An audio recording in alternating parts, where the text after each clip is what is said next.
The recent pandemic didn't just cause chaos around the world. It pushed many of us deeper and deeper into the silent struggle of loneliness.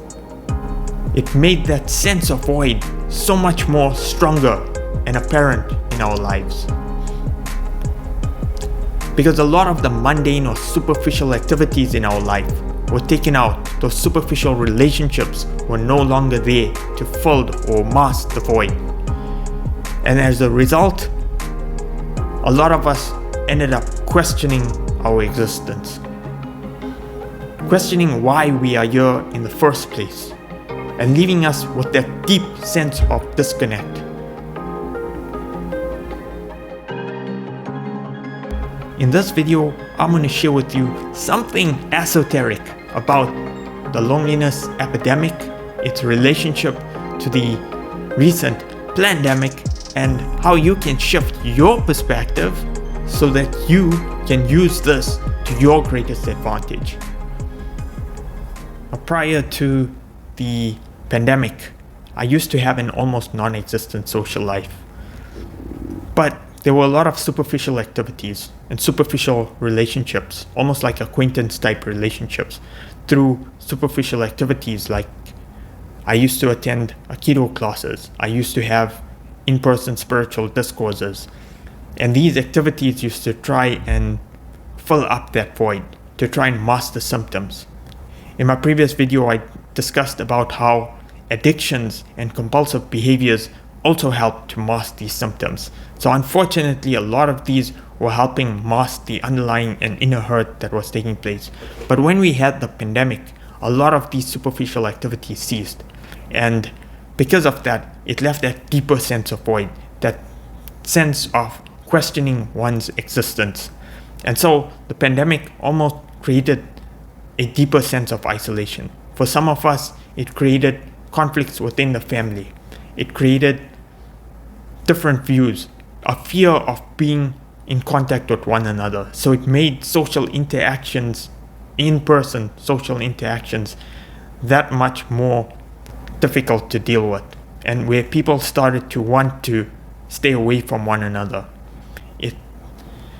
It only exacerbated this feeling of loneliness and isolation. So the pandemic was orchestrated to cause all the havoc that it did. And for people that understand or went down this rabbit hole, you'll have a better grasp of how it created this. It was created with destructive tendencies.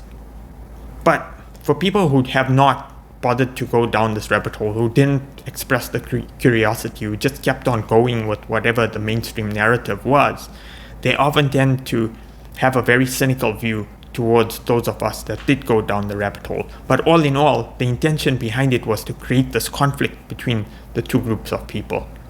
Now, like I said, it exacerbated a lot of the loneliness. It made things so much worse for people who were going through loneliness, because it only increased that feeling of disconnect and isolation. But at the same time, the pandemic was also an excellent opportunity. It was also an opportunity for a lot of us to start to look within, to not get involved with the situation. This next part gets very esoteric, because there are three choices that we have, or that I think are quite critical if you're going through a similar scenario, or you've gone through a similar scenario. There's still opportunities to make different choices.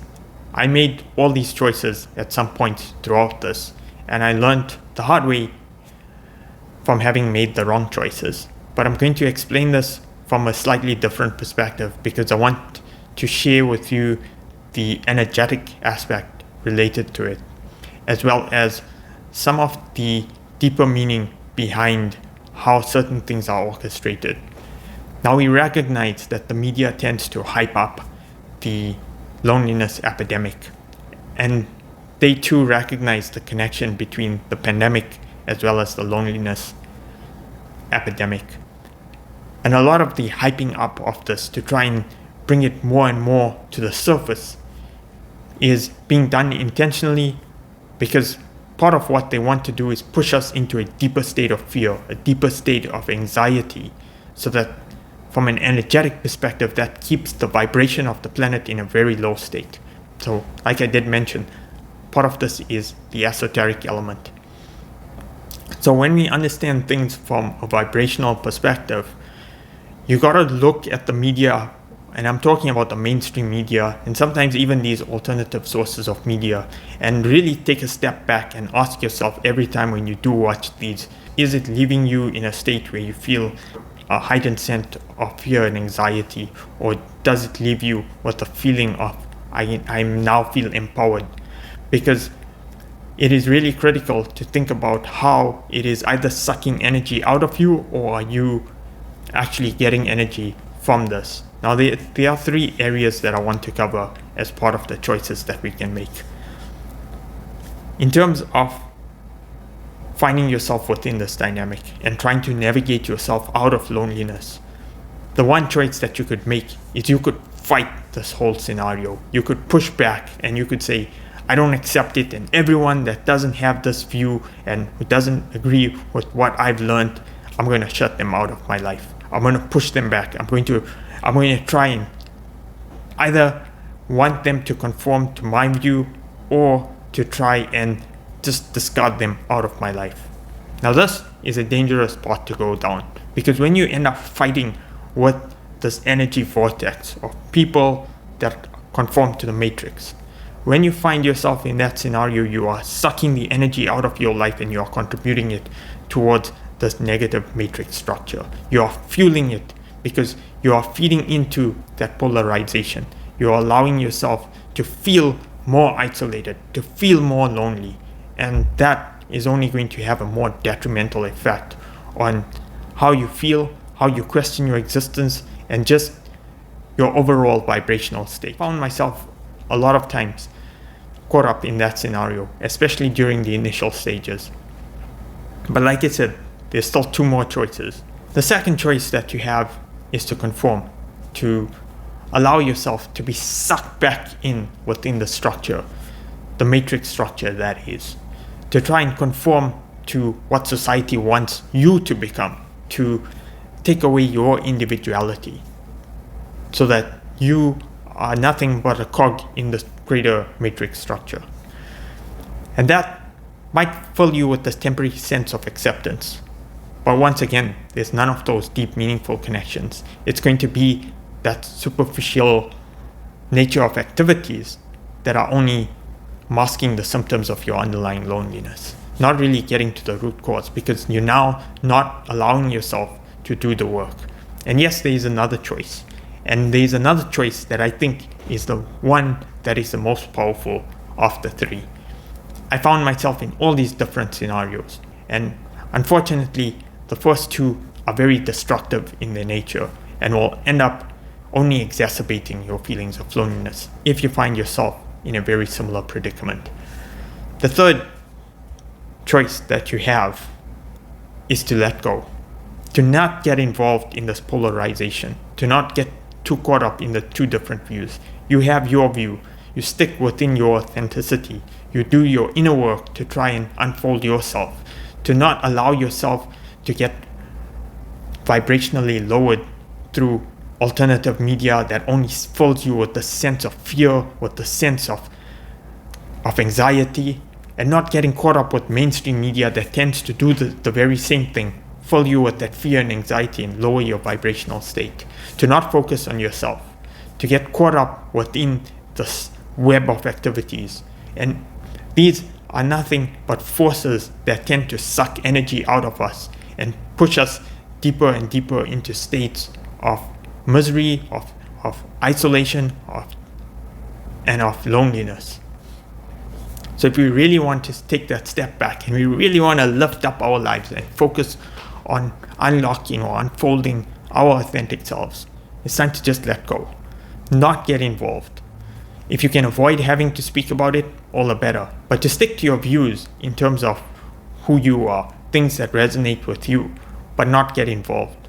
Appreciate that people can have different opinions, to not get stuck in the polarization, to find yourself with a particular view, but not be in a position to want to sway somebody to your view. Just kind of, it's almost like walking the path, but not allowing yourself to get pulled to either end, so that you stick on your path towards your life, to try and focus on creating the life that you want. And this is a very powerful aspect, because each time you allow yourself to get caught up in this web of activities to try and get involved in the polarized views, to try and shift other people's views, you are dispersing parts of your energy into those different elements and not giving yourself enough energy to do the work that you need to do to unfold your authentic self and what you really want out of your life, to allow for that greater heart-brain coherence within your very existence. So that is the solution to this problem. Be very mindful about where your energy is being dispersed, where your energy is going, who are you giving your energy to, and the only way to do it is to try as best as possible to just detach, to accept the loneliness, to accept that it's going to feel hard at times to not have those meaningful social relations, but to focus on healing your inner wounds, your inner trauma, your inner work that needs to be done in order to unfold your authentic self. And then the meaningful connections and the people that will resonate with you will find themselves in your life. Oftentimes, we find ourselves in these situations of loneliness because there's still a lot of work to be done. I still find myself in this predicament of loneliness, but I still know, and I'm very aware that I still have a lot of work to do, to a lot of inner healing that I need to work on. And until I get to that stage where I can be set free from a lot of these troubles, I'm not saying we'll get to a stage where we're 100% healed, but where we have done a lot of the work to unfold our authenticity, we will put ourselves in a position where we will attract the people that we want in our life. If any of this content resonates with you, I invite you to subscribe to my channel and join me on this journey where I navigate through loneliness and isolation. I've created other videos as part of the series, and you may find some of the perspectives that I share in these videos to be helpful. As always, thank you so much for watching this video right until the end, and I hope to see you in my next video.